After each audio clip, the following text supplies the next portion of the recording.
Hola, buenas noches. Hoy es un día muy especial. Vamos a dar comienzo a la sección de desechar tradiciones que nos minan la fe, que es el encabezado así de nuestra página, habla mucho de eso. Tenemos así una serie de enseñanzas ya puestas en la página acerca de este tema.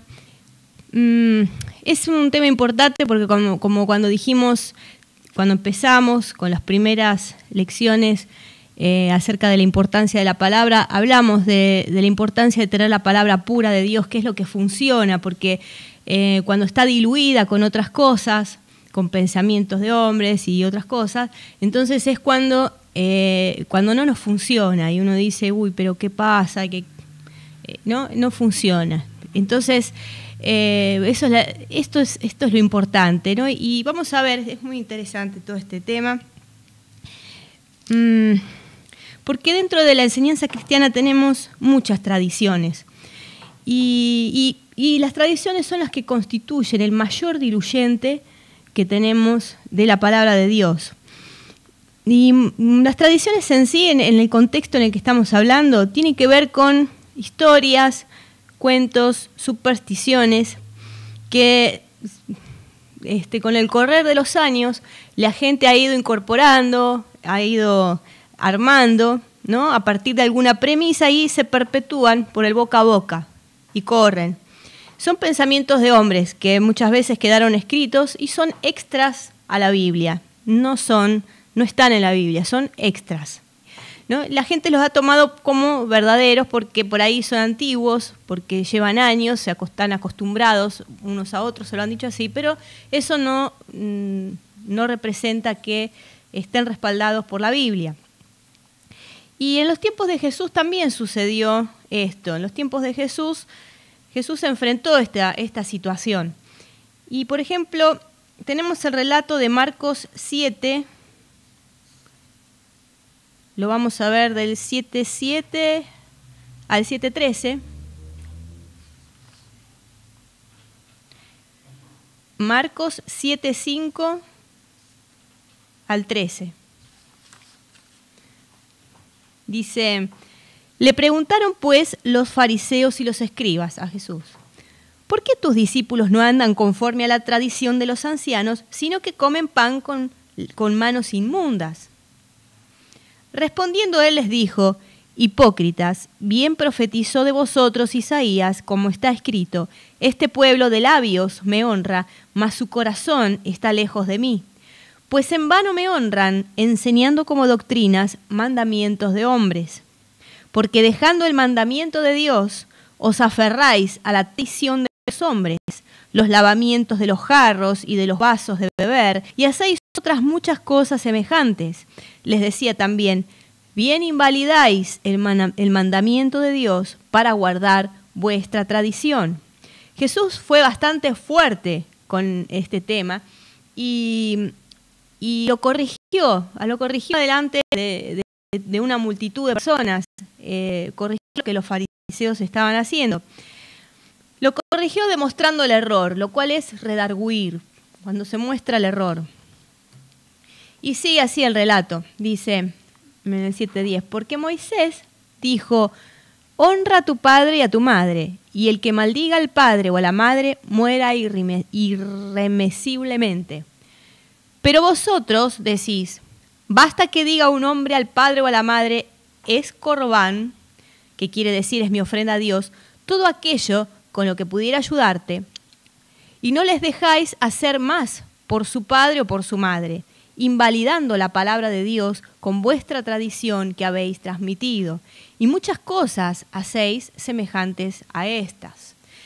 El tema es que lo que estaban haciendo los fariseos es que decían, es corbán, en hebreo es gorbán, una ofrenda. Decía que cada vez que, en vez de ayudar a los padres, cuando venía el momento de ayudar a los papás o algo por el estilo, ellos decían: es corbán, no podemos tocar porque es una ofrenda a Dios, quería decir. Está consagrado, esto que te podría ayudar a vos, no está consagrado a Dios. Que en realidad se beneficiaban los fariseos de esto, ¿no? Entonces, bueno, los judíos permitían, ¿no? Los fariseos, todos estos, los religiosos de aquel momento, permitían y alentaban a los hijos a que consagraran sus propiedades, por ejemplo, a Dios, y que después rehusaran ayudar a sus padres bajo la excusa de que sus bienes eran corbán o consagrados. Y el Señor le reprocha esto a las autoridades judías porque son tradiciones que invalidaron lo que Moisés había dicho. Moisés dijo que había que honrar al padre y a la madre, que los ayuden a los padres y a los padres y a las madres, pero ellos con su tradición anularon la palabra de Dios y el mandamiento de Dios. Y ese es un tema. Las tradiciones nos diluyen, nos cambian la palabra y bueno, la hacen infructuosa, la anulan. Ese es el tema, por lo cual nosotros tenemos que hacer este trabajito de revisar qué tradiciones estamos albergando, qué tradiciones estamos teniendo para tener y obtener la palabra pura de Dios. Y después sigue el relato. Seguimos Marcos 7, 14 al 23. Ahí agregué unos versículos, Pablo, del 14 al 23. Dice, Jesús sigue, ¿no? Dice, llamando así a toda la multitud, les dijo, oídme todos y entended. Acá una corrección general. Nada hay fuera del hombre que entre en él que pueda contaminarlo. Pero lo que sale de él, eso es lo que contamina al hombre. Si alguno tiene oídos para oír, oiga. Cuando se alejó de la multitud, entró en la casa y le preguntaron sus discípulos sobre esta parábola. Y él les dijo, ¿también vosotros estáis así sin entendimiento? ¿No entendéis que todo lo de fuera que entra en el hombre no le puede contaminar? Porque no entra en su corazón, sino al vientre y sale a la letrina. Esto decía haciendo limpios todos los alimentos. Pero decía que lo que del hombre sale, esto contamina al hombre, porque de dentro del corazón de los hombres salen los malos pensamientos, los adulterios, las fornicaciones, los homicidios, los hurtos, las avaricias, las maldades, el engaño, la lascivia, la envidia, la maledicencia, la soberbia, la insensatez. Todas estas maldades salen de dentro y contaminan al hombre. Así que él estaba enseñando algo acá, ¿no es cierto? Lo de los alimentos, todo esto que habían hecho tan importante los fariseos, esta tradición en realidad no era tan importante como, por ejemplo, cuidar los corazones y que no salgan las maldades y todas esas cosas, que ciertamente es también un correctivo, ¿no? Él estaba dejando en evidencia a estos fariseos, estos religiosos de su tiempo, estas autoridades religiosas, porque ellos estaban bastante corrompidos, de su corazón estaba saliendo este asunto de no dejar que los hijos ayudaran y honraran a sus padres como la palabra de Dios decía. O sea que ellos ya estaban corrompidos y querían demostrarse tan santos y tan limpios porque se lavaban las manos antes de comer.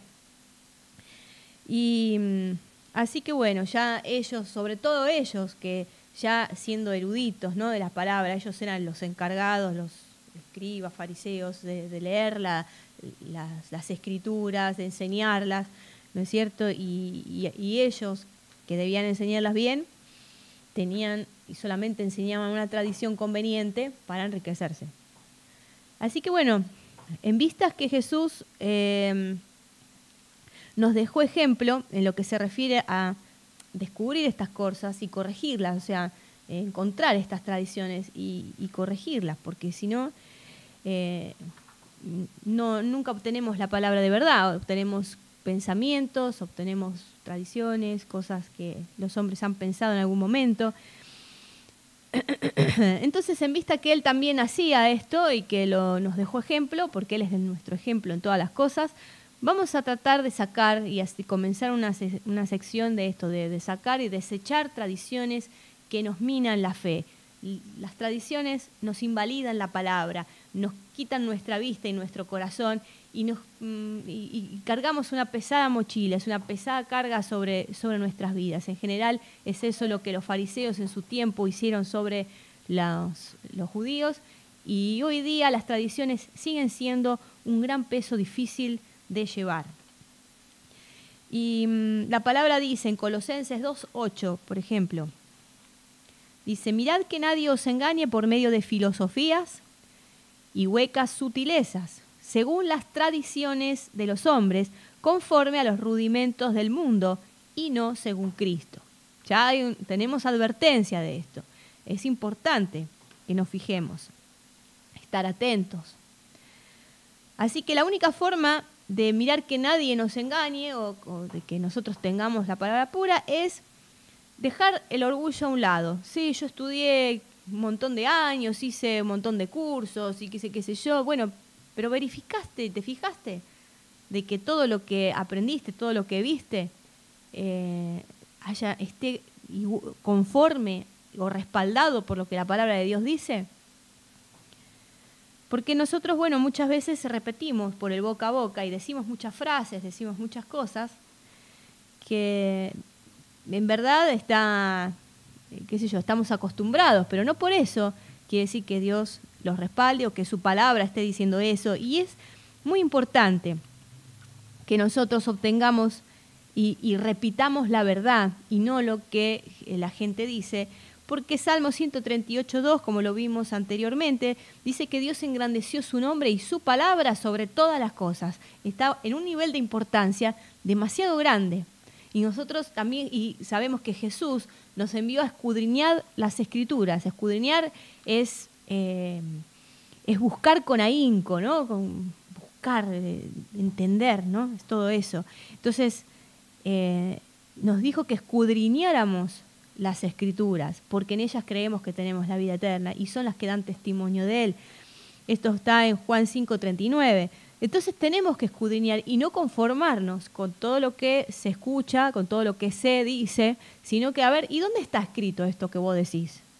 Porque si nosotros queremos estar aprobados delante de Dios, como dice 2 Timoteo 2:15, dice que vamos a estar, para presentarnos aprobados delante de Dios, tenemos que usar bien esta palabra de verdad.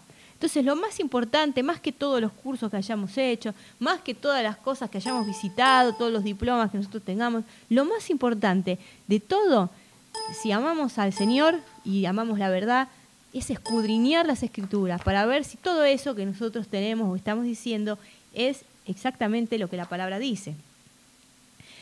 Entonces vamos a empezar con el primer tema, que es acerca de la soberanía de Dios. Es un tema que muchos se ponen muy eufóricos con este tema, pero yo no quiero que nadie piense que es algo en contra de nadie, ni nada por el estilo. Es algo que voy a presentar para que pensemos, o sea, para que meditemos y razonemos acerca de qué cosas, acerca de la soberanía de Dios, se han estado diciendo por el boca a boca y que no tienen congruencia por ahí o con la lógica del sentido común, ni con la lógica de la Escritura. Así que bueno, espero que quienes escuchen puedan tomarlo como para algo para pensar, para meditar, para escudriñar, a ver si lo que yo digo realmente es así y que no se cierren. Así que bueno, ha sido una de las tradiciones más viejas y más peligrosas que tenemos los cristianos, y además es la madre de muchas otras tradiciones. Es el soberanismo. El soberanismo es una interpretación un poco extrema y mala acerca de la soberanía de Dios. Es un resabio teológico de una doctrina errónea, que es la de la predestinación de Juan Calvino. Así que es algo que en su momento expuso San Agustín, conocido por San Agustín, y aquí en su momento nadie le prestó atención, pero más adelante vino Calvino y desarrolló todo eso de una forma muy fuerte, y ciertamente introdujo dentro de la iglesia de aquellos días un montón de ideas y de interpretaciones acerca de la predestinación. La verdad no es diferente esta teología a lo que los musulmanes enseñan, ¿no? Lo que será, será. Ellos dicen, si esto sucedió porque Alá quiso, si Alá no quiso, no sucedía. No es lo que la Biblia enseña. Esto es algo más parecido a lo que las religiones del mundo o las sectas del mundo, el fatalismo, promueve, pero no es lo que la palabra de Dios nos enseña.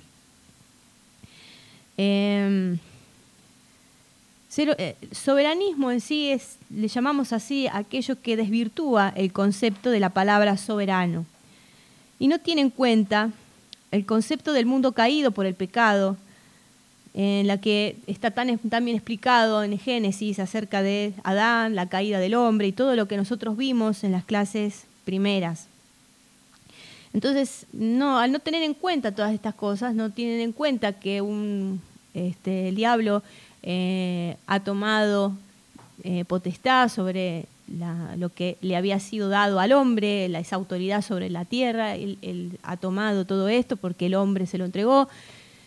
Entonces, por eso tenemos un sistema corrompido y por eso suceden un montón de cosas para las cuales Dios no fue su voluntad nunca que sucedieran.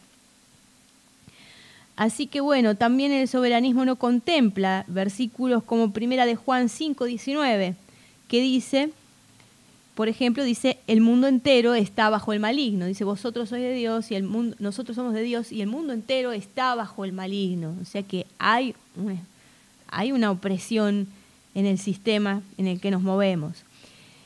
Pero el soberanismo no toma en cuenta estos versículos y responsabiliza a Dios de todo lo malo que sucede junto con lo bueno. Ellos piensan o promueven que todo lo bueno y todo lo malo viene de Dios. Por ejemplo, voy a nombrar algunas frases comunes que el soberanismo, por ejemplo, dice ante una tragedia. Sucede un problema, una tragedia, ¿no? Y lo común es como frases armadas, es como cosas que se suelen decir y repetir constantemente. Voy a nombrar algunas de ellas y después las trato por separado. Ante una tragedia, el soberanismo dice, Dios es soberano, Él puede hacer todo lo que quiere, como diciendo que Él la produjo o la permitió. Dice, Él lo permitió. Si Él no hubiera querido que pase, esto no hubiera pasado. Después dicen, Dios le permite al diablo hacer daño a sus hijos. Si el diablo no tuviera permiso de Dios, eso significaría que es más poderoso el diablo que Dios. Dice también, Dios tiene un propósito con esto que sucedió. Es para enseñarte algo. O también dicen, no te preocupes, Dios está en control. Son frases comunes. Vamos a desarrollar una por una. Hoy tenemos un buen tiempo. Dios es soberano, Él hace lo que quiere. Una frase común. Soberano, en el diccionario, quiere decir que ejerce o posee la autoridad suprema e independiente. Ejerce autoridad suprema e independiente. Yo te digo, una autoridad soberana, que tiene soberanía porque tiene autoridad, no tiene por qué ser autoritaria ni dictadora. Quiero decir que si bien el mundo ha conocido gobernantes de este estilo, ¿no? Uno piensa en el soberano, gobierno y qué sé yo, y piensa, no sé, en un Hitler, no sé, piensan en cosas por el estilo, ¿no? Entonces, pero esto no implica que la autoridad verdadera, o sea, una autoridad proveniente de Dios, tenga que ver con ese tipo de autoridades déspotas y dictatoriales. No es eso. En realidad, la autoridad debiera ser buena y reconocida por los hombres, una autoridad como corresponde. Estas otras cosas son perversiones de la autoridad. Lo que resulta extraño, ¿no?, es que por años la religión haya asociado a Dios con esa especie de dictadores autoritarios humanos que han existido, porque lo extraño es que la Biblia a nosotros nos da características de Dios que no tienen nada que ver con esta concepción que la religión ha tenido de Dios. Son características contundentes de su amor las que vemos en la Biblia. No dejan ninguna duda. Y hace muy difícil pensar que el cristiano haya incubado por tantos siglos una idea tan distorsionada del carácter benigno de Dios. Por ejemplo, esto es interesante. En nuestro idioma, por ejemplo, para hablar acerca del amor, nosotros tenemos una sola palabra, decimos amor. Pero para los griegos, ¿no? Pues sabemos que la mayor parte del Nuevo Testamento está escrito en griego. Para los griegos no era la única palabra, tienen varias palabras para amor. Las que nos conciernen, las dos principales, son, por ejemplo, agape, para definir el amor de Dios, y fileo, para definir el amor entre los hombres, amor de un padre con un hijo, eso es el amor entre humanos. Ahí sería fileo.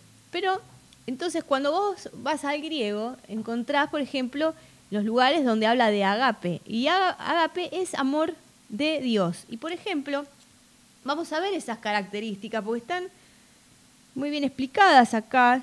En 1 Corintios 13, del 4 al 8, tenemos las características de este amor de Dios. Dice en el 4, el amor es sufrido. Estamos hablando de amor de Dios. Sufrido es paciente, quiere decir que es paciente. El amor o sea, una mejor traducción, más clara para nosotros, sería paciente. El amor de Dios es paciente, es benigno. El amor no tiene envidia. El amor de Dios no es jactancioso. No se envanece. No hace nada indebido. No busca lo suyo. No se irrita. No guarda rencor.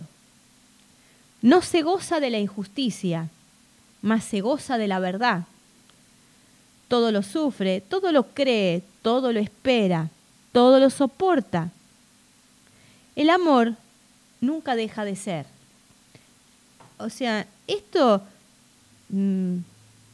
tiene bastante que ver con Jesucristo, si te pones a pensar, porque Él fue paciente, fue benigno, no tiene envidia, no se jactó de nada, no se envaneció a pesar de ser quien era, no hizo nada indebido, no buscó lo suyo, Él dio su vida por amor a otros, no necesitaba, Él era perfecto, no tenía ningún problema, pero se entregó, no se irrita, no guarda rencor, Él dijo perdónalos, no saben lo que hacen.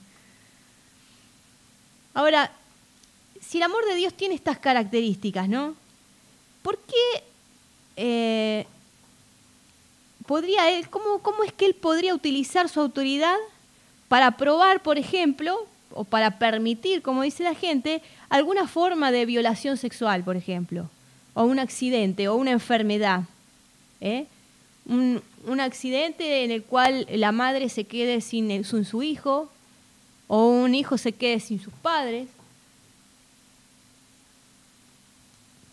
No encaja con lo que la Biblia dice de Dios, de su amor.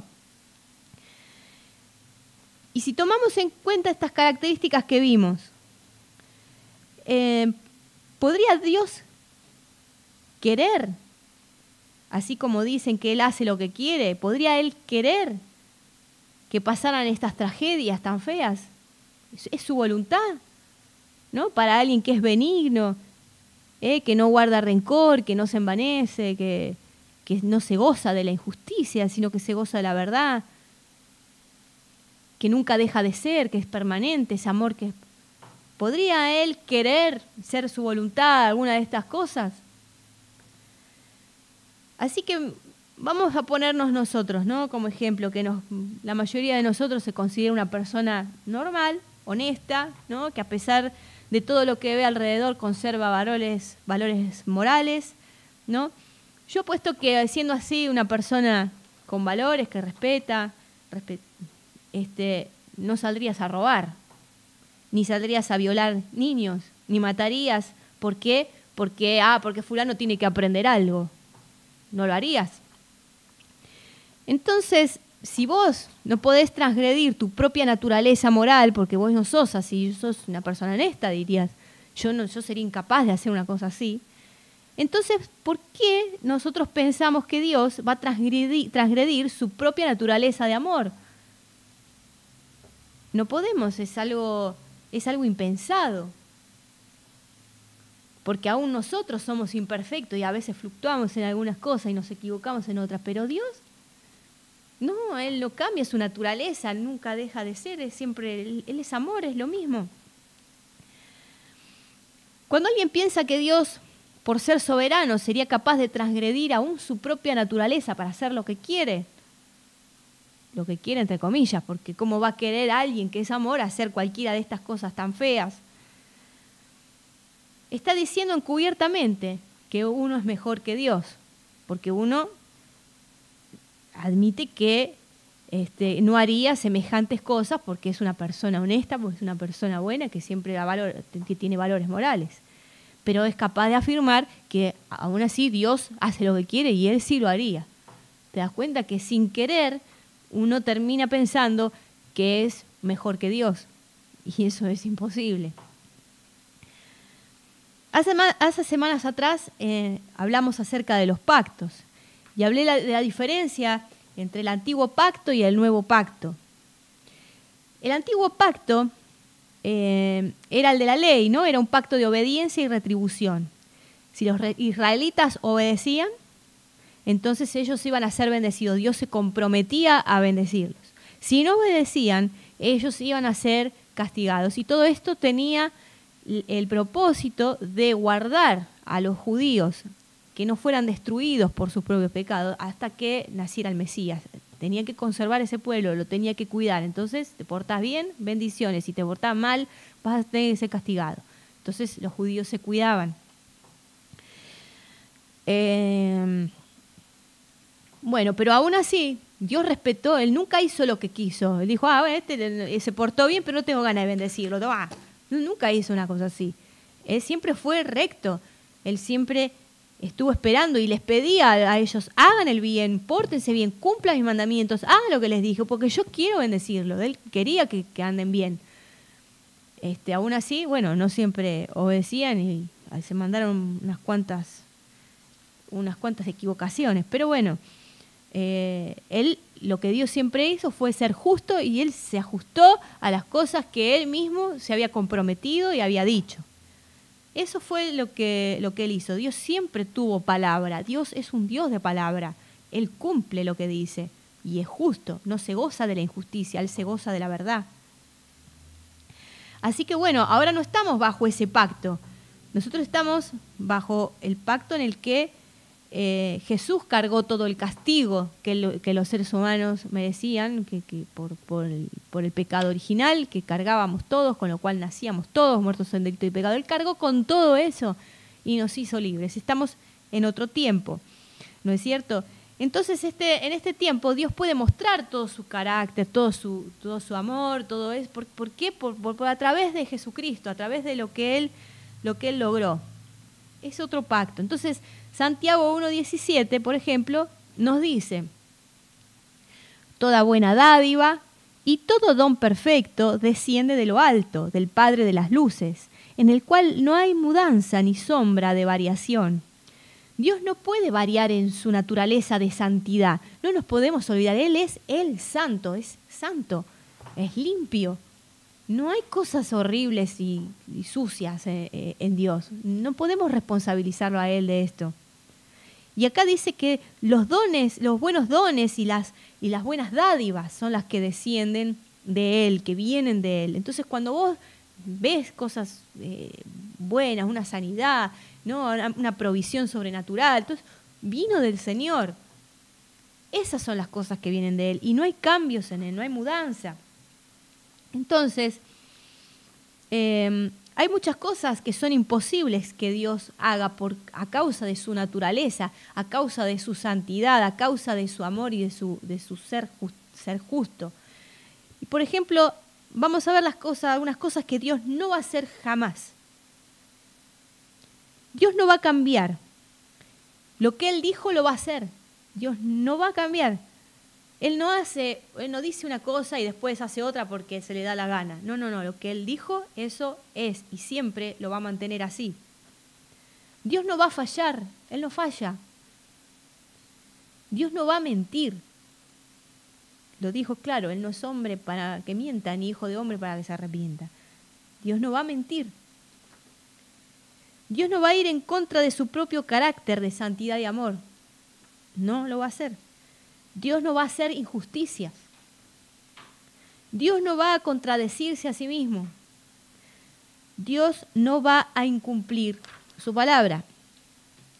Entonces, aunque Dios pudiera hacer todo lo que quisiera, por su condición de soberano, como algunos piensan, Él no va a ir en contra de su naturaleza, ni de su naturaleza santa, no puede ir en contra de su amor, no puede ir en contra de los designios, de su propia palabra, lo que Él estableció, no puede ir en contra de su propia voluntad.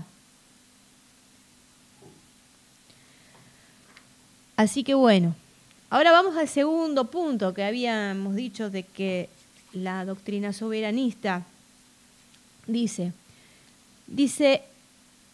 acerca de una tragedia, ¿no? Él lo permitió. Si Él no hubiera querido que pase, esto no hubiera pasado.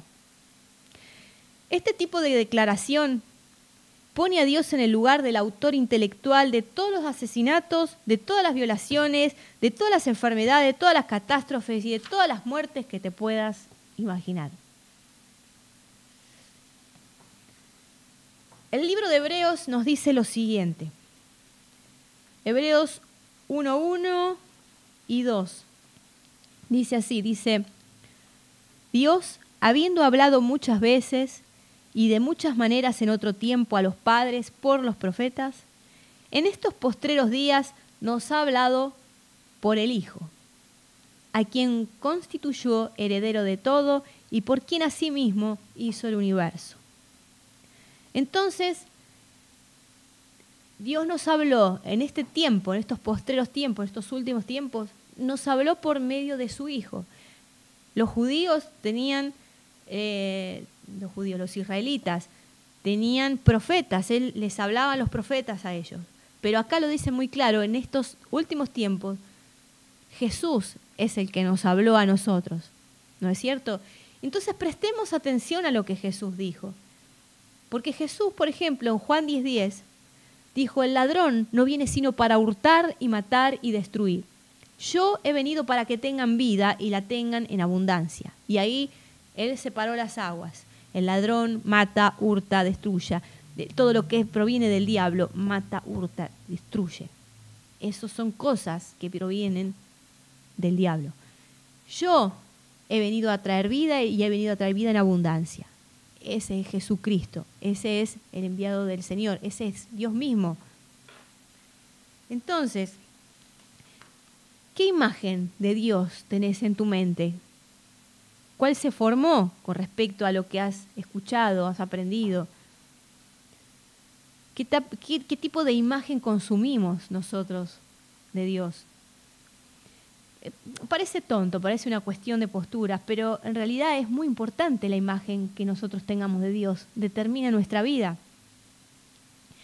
Por esa razón es que la tradición del soberanismo es la más peligrosa, es la más peligrosa de todas, porque es perniciosa y puede llegar a ser mortal para el cristiano. Y te voy a explicar por qué.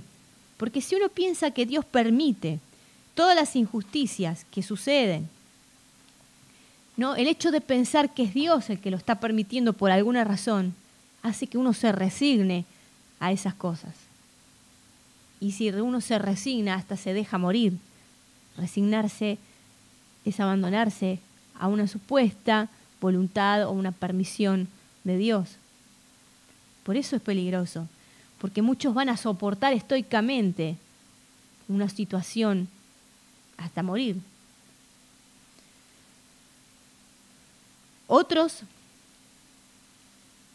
al haber sufrido pérdidas, ¿no?, de seres queridos o cosas por el estilo, me ha tocado tratar con personas así, y han sido enseñadas en este tipo de doctrina, van a generar un dolor interno tan grande, una impotencia tan grande, porque van a decir, Dios me sacó este familiar, yo lo necesitaba, Dios me sacó mi madre cuando yo más la necesitaba, me sacó mi hijo. Van a pensar que fue voluntad de Dios, porque no están entendiendo, porque la doctrina les ha dicho que es Dios el causante de todas estas cosas.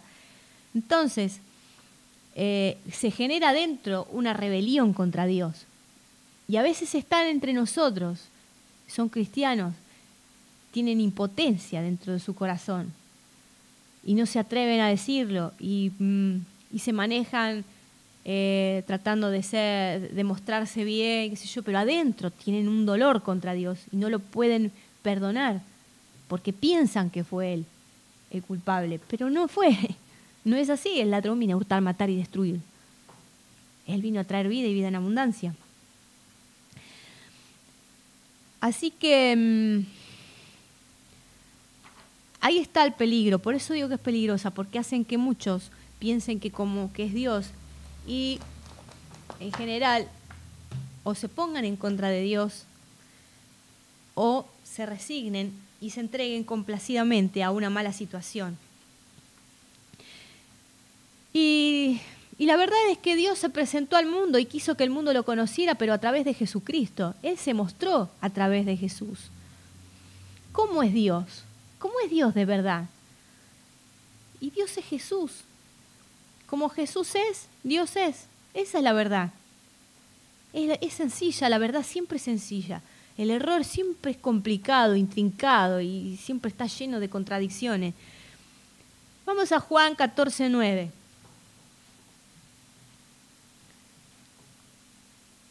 Dice, Jesús le dijo, ¿tanto tiempo hace que estoy con vosotros y no me has conocido, Felipe? El que me ha visto a mí, ha visto al Padre. ¿Cómo pues dices tú, muéstranos al Padre? El que me ha visto a mí, ha visto al Padre. Él era el fiel reflejo. Él es así como es Jesús, es el Padre. Filipenses 2:6. Habla de Jesucristo, viene hablando de Jesús. Después si quieren lo pueden ver completo, dice. El cual siendo en forma de Dios, no estimó el ser igual a Dios como cosa a que aferrarse. Mirá, cosas del carácter del amor de Dios. No busca lo suyo, no se envanece. No estimó el ser igual a Dios. Era igual a Dios. ¿A quién se parece? ¿Cómo podemos tener una imagen de Dios? Míralo a Jesucristo. Lo dice acá, es igual a Dios, dice. Romanos 9:5 dice... Viene hablando y dice, de quienes son los patriarcas y de los cuales, según la carne, vino Cristo, el cual es Dios sobre todas las cosas, bendito por los siglos. Vino Cristo, el cual es Dios sobre todas las cosas. Es re clarito. Si Jesús es la imagen de Dios, y es Dios, entonces no podemos tener una imagen de Dios que sea diferente a Jesucristo mismo. Ese es el tema. Sencillamente, si lo que nosotros hemos formado en nuestras mentes, el carácter o la imagen de Dios que hemos formado, es distinta a la de Jesucristo, es incorrecta, no es Dios. Has estado creyendo en algo que no es el Dios en sí, es una imagen de algo inventado. Ese es el tema. Así que, por otro lado, como hablamos antes, Dios nos creó y determinó sobre nosotros dos cosas. Una, dio al ser humano la autoridad sobre la tierra. Le dijo señoread. Lo vimos al principio.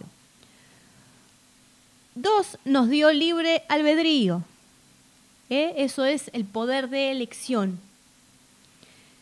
Él nos dejó instrucciones de cómo movernos, de lo que tenemos que hacer, qué está bien, qué está mal. Pero siempre, siempre el hombre, aún en el Antiguo Testamento, aún hoy en el Nuevo, siempre el hombre tuvo la capacidad y el poder de decidir si actuar de acuerdo a lo que Dios dice o no. Por ejemplo, Deuteronomio 30:19 dice: a los cielos y a la tierra llamo hoy por testigo en contra de vosotros, que os he puesto delante la vida y la muerte, la bendición y la maldición. Escoge pues la vida para que vivas tú y tu descendencia. ¿Te das cuenta cómo dice? Adelante de ustedes está puesto todo esto. Está lo bueno y lo malo. la vida y la muerte, elijan la vida, les dice, elijan. Si Dios decidiera Él por todo, entonces directamente los pone arriba la vida y punto. No, no, elijan. ¿Por qué? Porque les dio libre elección. El hombre tiene eso dado por Dios, es una cosa que Dios decidió que sea así. Así que, y desde que Dios nos dio libre albedrío y autoridad sobre la tierra para señorear sobre ella, desde ese mismo día, Dios permite lo que el hombre permite. Yo sé que para que está acostumbrado a otra cosa puede sonar un poco... Y sí, pero Él te dio libre albedrío. Él te dice, acá adelante tenés esto, está el bien y el mal. Elegí el bien para que te vaya bien. Pero el mal está ahí, podés elegirlo también. Entonces, Dios permite lo que vos permitas. ¿Qué decidiste? ¿Decidiste el bien? Bueno, te va a ir bien. Él te lo permitió. Elegiste el mal, Él te lo permitió porque te dio libre albedrío, por eso. Es que Dios permite lo que el hombre permite. Así que bueno, en el principio ahí tenés la fiel, el tema de la caída, es la fiel representación de lo que te estoy diciendo. Porque el hombre decidió desobedecer a Dios y cayó en las garras del diablo. Y flor de hecatombe que se armó. ¿No es cierto? Entonces, tener libre albedrío significa que Dios ya te permitió que decidas lo que quieras. Ya está. Por eso, si querés, por ejemplo, alcoholizarte, lo vas a hacer. Si querés violar las normas de tránsito, lo vas a hacer. Si querés pecar en cualquiera de sus formas, lo vas a hacer. Y si querés rechazar a Dios, lo vas a hacer. Y si por el contrario querés obedecer, querés aceptar a Jesús, querés entregar tu vida, y todo, lo vas a hacer. Dios te va a prevenir acerca de las cosas malas. Te va a decir, elegí acá, mirá para acá, fíjate. Te va a mandar gente que te va a tratar de decir, de llamar la atención. Pero en definitiva, la elección es tuya. ¿No? Pueden venir los consejeros, puede venir lo que quieras, pero nadie te puede obligar a hacer lo que vos no quieras. Vas a tener que elegir, te vas a tener que responsabilizar, porque Dios te hizo responsable por tu vida. Así que bueno, Dios permite lo que el hombre permite. Dios te va a dar un montón, como creyente, ya nos dio un montón de herramientas. Tenés el Espíritu Santo con 9 manifestaciones con las cuales podés discernir entre lo bueno y lo malo, tenés poder para sanar enfermos, para echar fuera demonios, para reconocer cosas, para hablar en lenguas, un montón de herramientas. Tenés la armadura de Dios con la cual resistir las acechanzas del diablo, las pruebas y todas las cosas que vengan, los dardos de fuego que vengan a tu vida, los podés resistir, podés vencer con todo eso. Podés, lo tenemos todo, pero tenés la elección. Tenés la elección de no orar nunca, tenés la elección de no usar jamás todas las cosas que te fueron dadas. Y bueno, pero a Dios le gusta que vos elijas el bien, no le gusta no le gusta obligarte a hacer las cosas. Así que si Él nos obligara, bueno, hubiera hecho una generación de robots, no hubiera hecho una generación de seres humanos. Así que bueno, si hablamos acerca de permisión de Dios, si vamos a hablar de permitió, bueno, esa es la permisión de Dios. Dios permite lo que vos permitas. Así que elijamos bien, responsabilicémonos de nuestras vidas, empecemos a tomar el timón y elijamos de acuerdo a lo que Dios nos aconseja en su palabra. Ahora vamos a otra de las frases comunes ante una tragedia o ante una cosa mala que dice el soberanismo. Dice, Dios le permite al diablo hacer daño a sus hijos. Si el diablo no tuviera permiso de Dios para hacer lo que hace, significaría que es más poderoso que Dios. Eso es lo que piensan. Bueno, esta tradición se perpetuó por una interpretación del capítulo 1 de Job, del cual vamos a hablar más adelante un poco más profundamente. Ahora vamos a tocar nada más. Dice, porque en este relato, ¿no?, aparece una supuesta conversación entre Dios y el diablo, donde el diablo lo desafía a Dios, ¿no?, a comprobar si Job era realmente un hombre tan justo como Dios pensaba, y le propone a Dios que lo deje a él, o sea, el diablo le quiere tocar sus bienes, ¿no? Porque dice, vas a ver, si yo toco sus bienes y hago todo eso, vamos a ver si todavía sigue siendo justo. Así que bueno, a lo que Dios le responde, dice, dijo Jehová a Satanás, he aquí todo lo que tiene Job está en tu mano.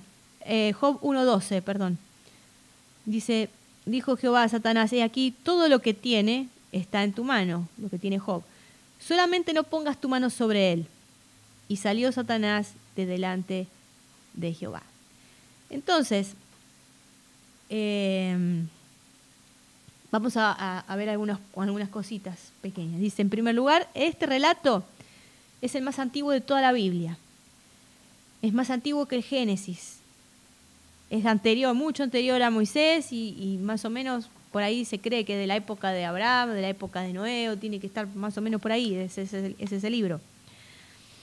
Y es considerado por los estudiosos, ¿no?, como un libro poético, como una obra literaria de teatro o una cosa por el estilo, donde tal vez se está usando una figura literaria, ¿no? Porque ¿quién puede saber acerca de esa supuesta conversación entre Dios y el diablo? Por eso es una figura o algo por el estilo, en lo cual se pretende apoyar o justificar todas las cosas que le sucedían a Job.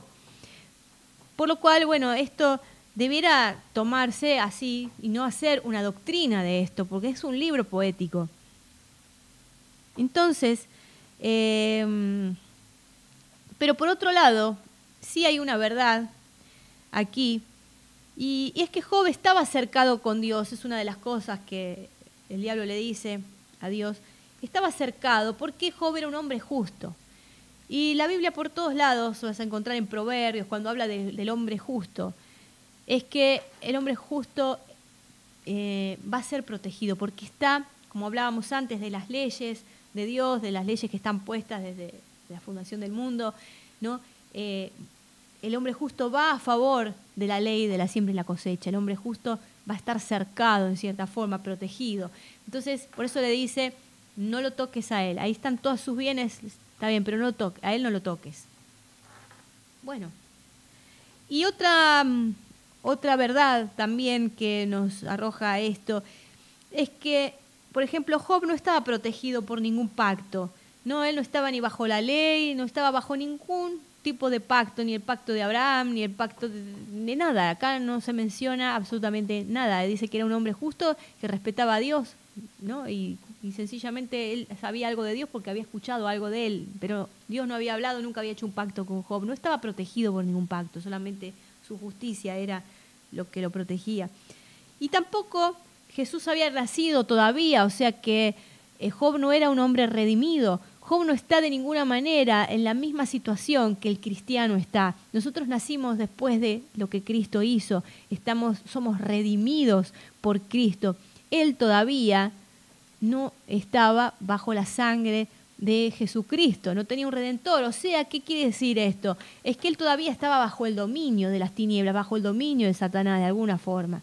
Nosotros como cristianos hemos sido, dice Colosenses, que fuimos rescatados o... como dice, fuimos trasladados del reino de las tinieblas al reino del amado Hijo de Dios. Fuimos trasladados de ser, pero Job todavía estaba ahí. Entonces Satanás tenía ciertos derechos de tocar sus cosas. Ahí está el asunto. Pero nosotros como cristianos no nos podemos comparar con esto. Sirve para que veamos, para que aprendamos, ¿no?, una serie de cosas, pero no es nuestra posición, es una disposición totalmente distinta a la nuestra, la de Job.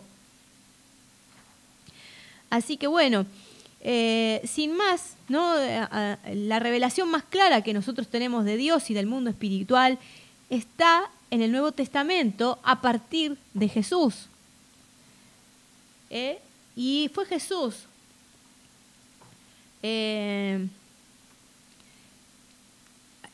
Nosotros vimos acá, es interesante, ¿no?, porque también vimos cuando Jesús se encontró, por ejemplo, con Satanás, ¿no? Porque a veces la gente piensa que esto, como estas personas que dicen Jesús, Dios, le da permiso al diablo para hacer daño a los hijos, porque si no el diablo sería más poderoso, le pasaría por encima, cosas por el estilo. No tiene nada que ver esto. Cuando Satanás y Jesús se encuentra con Jesús, cuando Jesús se encuentra con Satanás en el desierto, nosotros no lo vemos a Jesús haciendo ningún tipo de tratos con el diablo. Al contrario, el diablo lo intenta tentar en un montón de cosas y Jesús lo rechaza en un montón de cosas hasta que al final lo echa y dice: vete de mí, Satanás, porque solo a Dios vas a adorar y a Él lo servirás, salí de acá. Se lo echó. Entonces, no vemos que haya una relación de ese tipo. Y no solamente esto, sino que para más adelante, luego, Jesús en Juan 14:30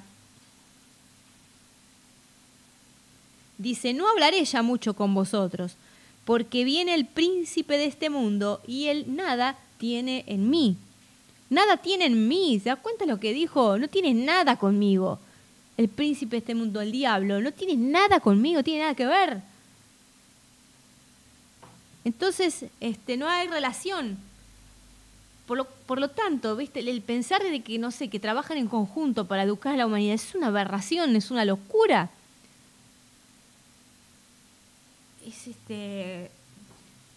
No sé, es algo que tenemos que cuidar, de poner en orden estos pensamientos, porque es la palabra de Dios, es el carácter de Dios, y estamos yendo prácticamente en contra de un montón de cosas verdaderas de Dios y santas de Dios. Así que bueno, yo no sé, pero creo que ningún padre normal, Dios se presentó ante nosotros como un papá, y como padres que aman a sus hijos y aún nosotros siendo imperfectos, yo no dejaría a ningún delincuente de prontuario conocido que venga y me diga: mira, tengo que enseñarle algo a tu hija, me dejás que le meta los dedos en los ojos. Y yo no le voy a decir: sí, vení, pasá, vení, acá la tenés a mi hija. A ver, vamos que tiene que aprender. Soy ni loca, salí de acá. No me importa lo que haya hecho mi hija, lo arreglo yo con ella, pero vos acá no tenés nada que ver, salí. No sé, saco volando.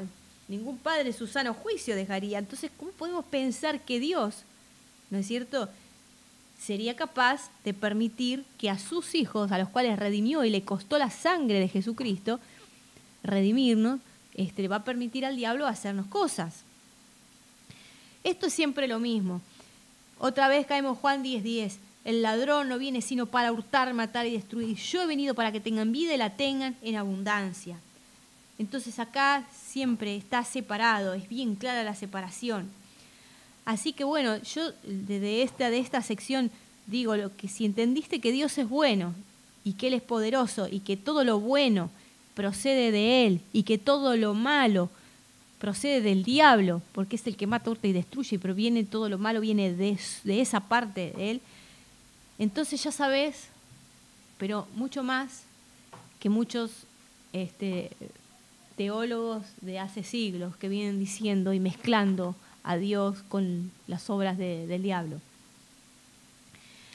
Entonces, bueno, Dios tiene un propósito, dicen algunos, para la otra frase que suelen decir, dice: Dios tiene un propósito con esto que sucedió, hablando de una tragedia, es para enseñarte algo.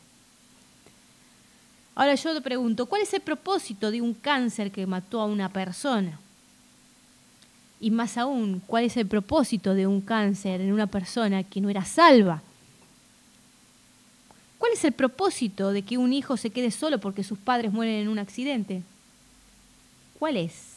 ¿Cuál es el propósito de las violaciones a los niños? ¿Cuál es el propósito de los asesinatos, de los secuestros o cosas como las que hemos visto últimamente acá en mi país? Entonces, con un poco de sentido común, te vas a dar cuenta que no hay ningún propósito en estas cosas y que Dios no puede estar involucrado, su santidad, su amor, su justicia no puede estar involucrado en estas cosas, ¿no? Y más siendo que muchos han quedado trastornados por estas cosas. Muchos se han suicidado incluso por estas cosas, aún antes de ser salvos, aún antes de convertirse. Y esto por ejemplo, va totalmente en contra pensar que Dios tiene propósitos con estos tipos de cosas. Con segunda de Pedro 3:9, segunda epístola de Pedro, capítulo 3, versículo 9, dice: el Señor no retarda su promesa, según algunos la tienen por tardanza, sino que es paciente para con todos, no queriendo que ninguno perezca, sino que todos procedan al arrepentimiento. Esto realmente tira a la basura para siempre la idea de que es Dios quien produce estas cosas y que tiene propósitos con estas cosas, porque muchos se mueren sin conocer al Señor y se van al infierno. Y se perdió la oportunidad. Esto tira para siempre a la basura la idea de que es Dios que produce los terremotos y todas esas cosas, esas tragedias, catástrofes naturales, como que es Él que está enojado y que entonces manda un juicio porque no se convierten. No, Él quiere tener paciencia, su voluntad es esa, que todos se vayan al arrepentimiento y que se salven. No quería que se pierdan, sin embargo se perdieron muchos. ¿Te das cuenta cómo es que Dios no manipula todas las cosas, sino siempre la gente hace lo que Dios desearía que se haga? Porque Dios no quiere que ninguno se pierda. Y aún así, tal vez nosotros como cristianos no hemos llegado con nuestra responsabilidad de hablar el Evangelio a un montón de personas y por eso tal vez se han muerto. Pero como quiera que sea, esas cosas no son propósitos de Dios. No pueden cumplir ningún propósito, esa gente se perdió para siempre, no tiene nada que ver con Él. La otra vez escuchaba a Curry Blake que dijo algo interesante, dice: ¿cómo saber si una doctrina es de Dios o de los hombres? Dice: si es de los hombres te das cuenta porque siempre le echan la culpa de todo lo que pasa a Dios. Y es interesante, siendo que Dios hizo todas las cosas y nos mandó a Jesús para que nos rescatara, para que nos diera sanidad, para que nos diera el poder para hablar el Evangelio, un montón de todo, tenemos todo. Pero nosotros le seguimos echando la responsabilidad a Dios. No, fue Dios, Él no quiso, Él lo mató, Él hizo, Él se lo llevó, Él, todo Él. Entonces, de vuelta, el que mata, hurta y destruye es el diablo. Y todas estas cosas que nosotros vemos, estas injusticias, estas tragedias, entraron en el mundo por el mal uso que hizo el hombre, Adán, ¿no?, de su libre albedrío cuando Dios le dio la autoridad. Dios se encargó de arreglar todo este desastre que armó el hombre enviando a su Hijo y mandándolo en rescate de todos nosotros, a rescatar a todos aquellos que quieran creer. Así que bueno, por otro lado, siguiendo la premisa, Dios no nos enseña a través de enfermedades, ni de tragedias, ni de malas circunstancias de ningún tipo. No es el método de Dios, no es el método. Dios nos enseña mediante su palabra, lo hablamos antes, pero de todas maneras lo vuelvo a recalcar. Segunda de Timoteo 3, 16 y 17 dice: toda la Escritura es inspirada por Dios y es útil para enseñar, para redarguir, para corregir, para instruir en justicia, a fin de que el hombre de Dios sea perfecto, enteramente preparado para toda buena obra. Entonces, si Dios nos quiere perfeccionar a los cristianos, nunca va a ser por medio de tragedias, ni por enfermedades, ni por cosas, circunstancias horribles, ni nada por el estilo. Dios nos perfecciona por medio de su palabra, corrigiéndonos, enseñándonos, redarguyéndonos cuando estamos equivocados, mostrándonos el error. Eso es todo por medio de su palabra. Su palabra es suficiente para nosotros para poder corregir un montón de cosas, y también lo hace por medio de los 5 dones de ministerio, como dice en Efesios 4:11, que dice: Él mismo constituyó a unos apóstoles, a otros profetas, a otros evangelistas, a otros pastores y maestros, a fin de perfeccionar a los santos para la obra del ministerio, para la edificación del cuerpo de Cristo. Así que esta es la forma en que Dios disciplina, o que la forma Dios perfecciona a la gente, es por medio de personas que nos hablan su palabra, nos enseñan, nos corrigen, nos ayudan con su palabra. Esa es todo. Dios no necesita utilizar los métodos del diablo, ¿no?, de matar, hurtar y destruir. Si bien es cierto que durante el dolor se aprenden muchas cosas, uno puede tomar en cuenta muchas cosas, razonar, ¿no?, qué pasó, reflexionar sobre muchas cosas. Es verdad, es cierto, nos pasa, pero no es porque sea el método de Dios. De hecho, no todos aprenden en esas cosas, y muchos vuelven a cometer los mismos errores 500.000 veces en su vida y se terminan muriendo sin haber aprendido jamás la lección por medio de las malas circunstancias. Entonces, y muchos otros se mueren, o sea que no aprendieron nada.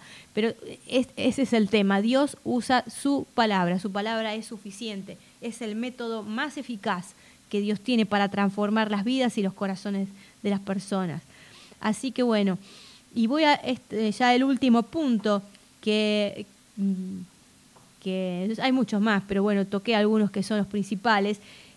Las frases ante una tragedia: Dios está en control. Una frase muy usada, está de moda. Entonces, un hijo se droga, ¿no? Un matrimonio se divorcia, maridos que se van de la casa, hijos abandonados, un montón de cosas. ¿Y qué decimos para confortar a la persona? Quédate tranquilo, Dios está en control. Control de, no sé, ¿control de qué? Porque si de verdad Dios controlara realmente todas las cosas como se piensa, entonces no sucedería nada malo, ¿no? No sucedería nada. Pero además de eso, de que no sucedería nada malo, seríamos robots, ¿no? ¿No viste cómo los títeres esos que los manipulan así, los manejan? Sería así, pero no es así. Dios no controla todo, no nos está controlando. Así que Dios nos dio a nosotros el control de nuestra vida, nos dio la responsabilidad de elegir a nosotros qué hacer. Así que bueno, la gente que toma malas decisiones, de drogarse, de dejar sus familias o de tantas cosas, son decisiones que ellos tomaron porque ellos quisieron. Dios no controló eso. Dios no está controlando y no lo va a controlar. Entonces, el asunto es vas a tener que elegir cómo vivir. Todos nosotros tenemos que elegir cómo vivir. Vamos a tener que elegir disciplinarnos. No lo va a hacer Dios por nosotros, no nos va a controlar. Si vos no tomas la decisión, vas a vivir una vida totalmente indisciplinada y yendo de acá para allá, golpeándote con todo, las leyes de Dios, con las leyes, con la gente y tropezando con todo lo que existe. Vas a tener que elegir disciplinarte. Ese es el tema. Así que bueno, y en la medida que nosotros vayamos tomando decisiones que tienen que ver con el Espíritu de Dios, lo bueno es que el Espíritu nos va a respaldar. Vos vas a dar un paso y el Señor te va a ayudar a dar el segundo. Y vos vas a dar otro paso. Pero son tus decisiones. Dios te va a respaldar, pero son tus decisiones. La idea de ese control de Dios ha surgido de versículos como estos, que dicen Lucas, por ejemplo, Lucas 12:6 y 12:7. Dice: ¿no se venden 5 pajarillos por 2 cuartos? Con todo, ni uno de ellos está olvidado delante de Dios. Dice: pues aún los cabellos de vuestra cabeza están todos contados. No temáis, pues, más valéis vosotros que muchos pajarillos. Entonces, como dice que Dios no se olvida de ninguno y que nuestros cabellos están todos contados, la gente piensa que Dios está controlando hasta los pelos que tengo en mi cabeza. Pero acá dice que Dios conoce. Dios, en realidad, la verdad de la historia es que Dios conoce todas las cosas porque Él tiene una característica, es omnisciente. Él puede ver todas las cosas y Él las conoce todo, hasta lo oculto, lo más oculto que nosotros pensamos, no, acá no lo ve, no, sí, Dios lo ve. Dios conoce nuestros corazones también, es el único que puede verlos. Él sabe cómo pensamos, Él puede ver esas cosas. Él conoce todas esas cosas, pero Él no manipula absolutamente nada.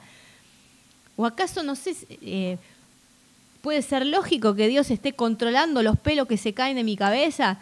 Él me los está arrancando. Y los que no quiere que se caigan, Él me los está sosteniendo.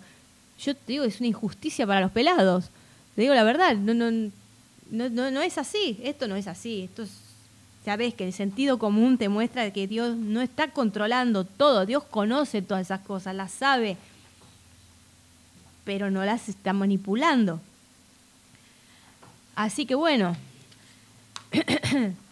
el hecho de que Dios no controla todo fue evidente en Adán. Si Dios controlara todo, te digo la verdad, Adán no hubiera cometido este el pecado original y no nos hubiera llevado a la debacle que estamos todavía soportando. Y ni Caín hubiera asesinado a Abel si Dios controlara todo. ¿Por qué? Porque Dios es santo y porque esas cosas no provienen de Él. El pecado no puede provenir del santo de los santos. Dios no controló esas cosas, ni tampoco las promovió. Entonces, y bueno, y el hecho de que decir que Dios controla todo, lo estamos haciendo de alguna forma responsable a Él de todo pecado, de todos los pecados, de los tipos que te imagines que suceden en la tierra, hasta que esos que ni siquiera conoces. Y todo esto es imposible, es algo para que pensemos, para que razonemos y para que realmente cambiemos en cierta forma nuestro lenguaje a uno más adecuado a la palabra de Dios. Yo bueno, no puedo mostrarlo acá, pero si ustedes tienen esas concordancias electrónicas como la del eSword, ahí ustedes pueden poner una palabra, ¿no es cierto? Vos pones ahí en la concordancia electrónica, pones amor, y te va a salir todas las palabras, todas las veces que la Biblia se usa la palabra amor, desde Génesis hasta Apocalipsis.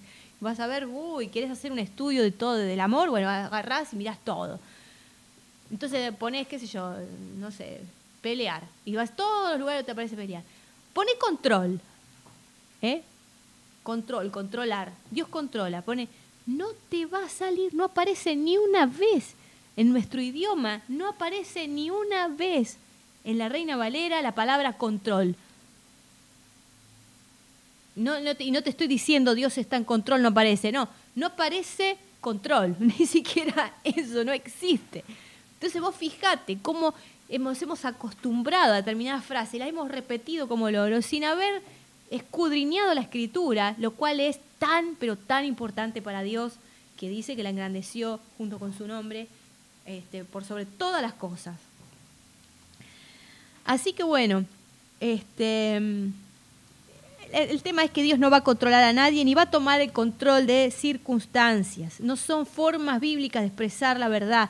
La verdad es esta. Santiago 4:7 dice: someteos pues a Dios, resistid al diablo y huirá de vosotros.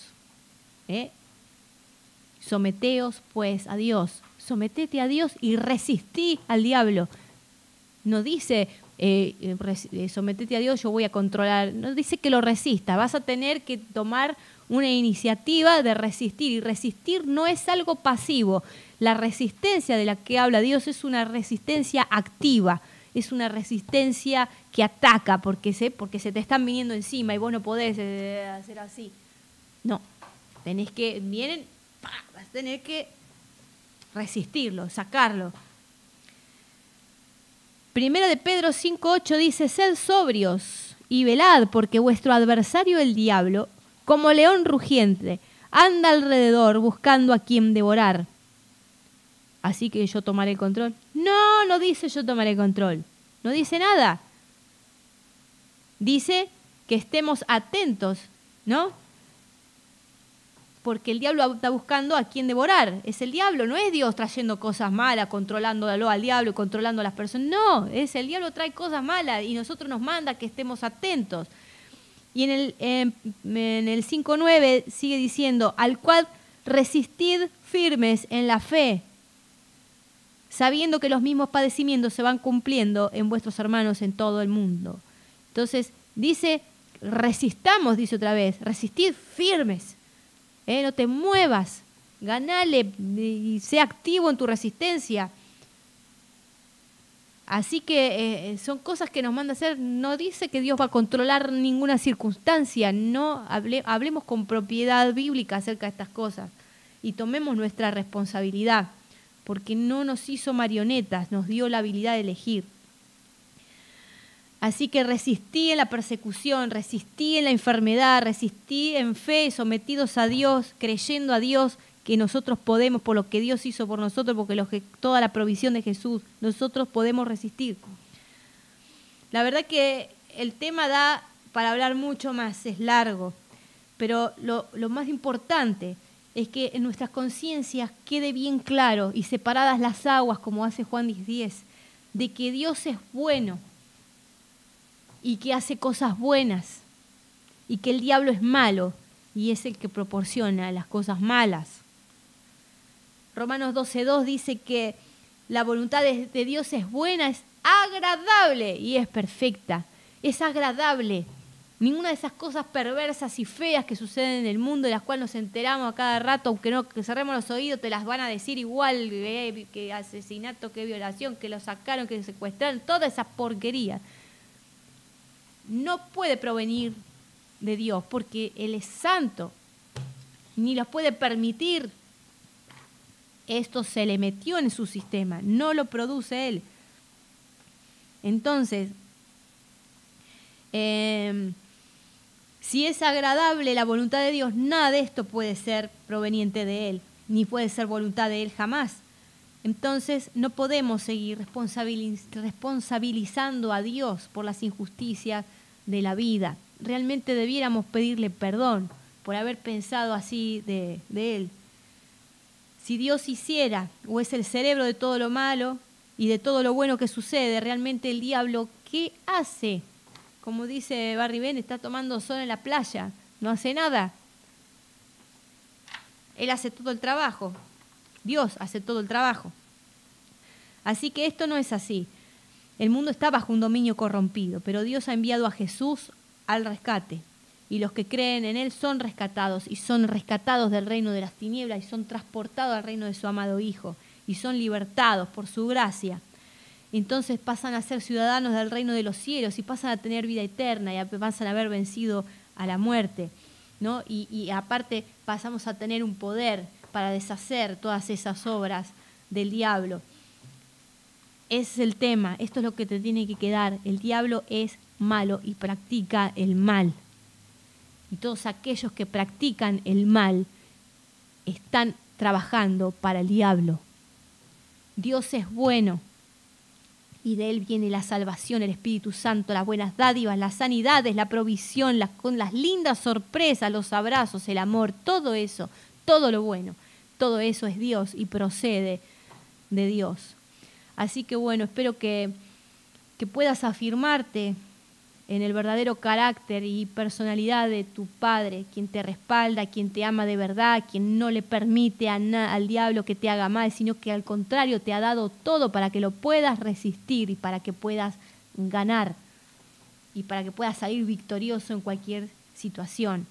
Así que esto va a fortalecer a medida que vayamos sacando tradiciones como estas, vamos a ir fortaleciendo más nuestra fe, vamos a ir produciendo cambios y nuestra confianza en Dios va a crecer, porque sabes que Él te va a respaldar en todo y que Él jamás va a estar de acuerdo con que alguien te haga algo malo ni nada por el estilo. Así que bueno, es la ventaja de conocerlo tal cual es. Si querés saber cómo es Dios, míralo a Jesús, porque el que lo ha visto a Jesús ha visto al Padre. Eso es todo. Así que bueno, vamos a orar. Señor, en el nombre de Jesús, te damos gracias por haberte dado a conocer a nuestras vidas. Gracias porque vos quisiste siempre tener una familia a la cual amar, hijos verdaderos, hijos que te elijan, hijos que por amor hayan decidido seguirte y amarte. Yo te doy gracias, Señor, por esto, porque no quisiste hacernos robots, sino que confiaste en nosotros, dándonos libre albedrío. A pesar de todo lo que eso pudiera significar, nos diste libre albedrío, nos diste voluntad para decidir. Te damos gracias por esto, Señor. Te damos gracias, Señor. Gracias por tu confianza en nosotros. Gracias por amarnos, Señor, y por ser nuestro respaldo en todas las cosas. Gracias por poder confiar totalmente en vos y poder descansar en tus brazos, sabiendo que sos un Dios de amor, sabiendo que nos perdonaste y nos enviaste el rescate a tu Hijo Jesucristo y quisiste que en la imagen de Él nosotros te conociéramos. Señor, por eso te pedimos perdón por aquellos momentos o por haber pensado que aquellas cosas malas que suceden en el mundo eran tuyas. Sinceramente, ha sido porque no pudimos razonar, porque hemos tomado tal cual las cosas, las escuchamos y no las verificamos, pero en el nombre de Jesús hacemos compromiso de verificar día a día cada cosa que hayamos escuchado y visto, Señor, en tu palabra, todo en tu palabra, escudriñando las Escrituras. Gracias, Señor. Gracias por tu consejo, gracias por tu amor. Gracias, Señor, Padre Santo. Gracias por todas las cosas que nos diste, por las buenas dádivas, Señor. Gracias porque vos suplís todas nuestras necesidades, Señor. Y bueno, y porque nos abrís los ojos a toda verdad, porque sabemos que la verdad es la que nos hace libre. Por eso te damos gracias, por poder crecer cada día más en el conocimiento de tus verdades, de tu Hijo Jesucristo y de todo el bien que está en nosotros, gracias a lo que Jesús hizo. Así que en el nombre de Jesús te doy gracias por todas estas cosas. Gracias, Señor, por ser tan bueno. En el nombre de Jesús, amén. Así que bueno, cualquier duda, cualquier cosa que quieran consultar, saben que pueden hacerlo a nuestro mail, contacto@revoluciondefe.com, y nos estamos viendo el lunes que viene a las 8 de la noche. Vamos a seguir sacando las tradiciones principales, las más fuertes, que nos han puesto pesadas cargas en nuestros lomos y que nos han minado la fe de una u otra forma, porque nos han desdibujado el bien del mal, los límites y la voluntad de Dios. Así que bueno, vamos a sacar a luz esas cosas, y para que nosotros podamos vivir esa vida más que abundante que Jesús vino a hacernos disponible. Así que buenas noches, gracias por estar. Bendiciones.